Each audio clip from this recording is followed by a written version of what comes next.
साल 1891 भारत पर अंग्रेजों की हुकूमत और समाज पर ऊंच नीच का अंधकार छाया हुआ था। इसी अंधेरे में महू की सैन्य छावनी में जन्मा एक बालक, जो आगे चलकर पूरी व्यवस्था को हिला देगा। उसका नाम था भीमराव।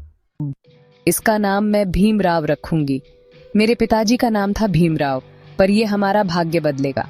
ये बच्चा एक दिन हमारे जैसे लाखों को न्याय दिलाएगा। राम जी एक अनुशासित सैनिक थे। उन्होंने अपने बच्चों को शिक्षा और मर्यादा का पाठ पढ़ाया, पर समाज की बेड़ियां हर तरफ जकड़ी हुई थी। अछूत कहे जाने वाले लोग न स्कूल जा सकते थे, न कुएं से पानी भर सकते थे। भीमराव ने ये सब बचपन से देखा और झेला। पिताजी, हमें पानी क्यों नहीं मिलता? क्योंकि बेटा, हम अछूत हैं। समाज हमें इंसान नहीं समझता। भीमराव की आंखों ने वह पीड़ा देखी थी जो एक मासूम दिल को झकझोर देती है। स्कूल में भी उन्हें कक्षा में नहीं बैठने दिया जाता था। फर्श पर बिठाया जाता, प्यास लगने पर कोई पानी तक नहीं देता। ये लड़का जाति से तो नीच है, मगर इसकी बुद्धि अद्भुत है। भीमराव के ज्ञान की प्यास उस व्यवस्था से कहीं बड़ी थी जो उन्हें रोकना चाहती थी। उन्होंने स्कूल में पढ़ाई शुरू की, लेकिन हर कदम पर अपमान का पहाड़ मिला। तू अछूत है, मेरी गाड़ी गंदी कर देगा। भीमराव और उनके भाई घंटों धूप में खड़े रहे। कोई उन्हें बिठाने को तैयार नहीं था।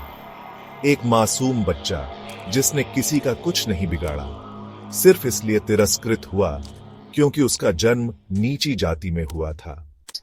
भीमा, पढ़ लिख कर कुछ बन जा, ताकि किसी और माँ को ये दिन न देखना पड़े। भीमराव की मां का निधन उनके बचपन में ही हो गया, लेकिन उनके शब्द जीवन भर अंबेडकर के कानों में गूंजते रहे।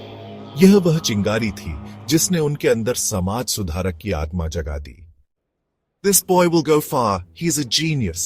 शिक्षा के क्षेत्र में भीमराव नित्य नई ऊंचाइयां छू रहे थे। उनका आत्मविश्वास धीरे धीरे समाज की बेड़ियां तोड़ने लगा।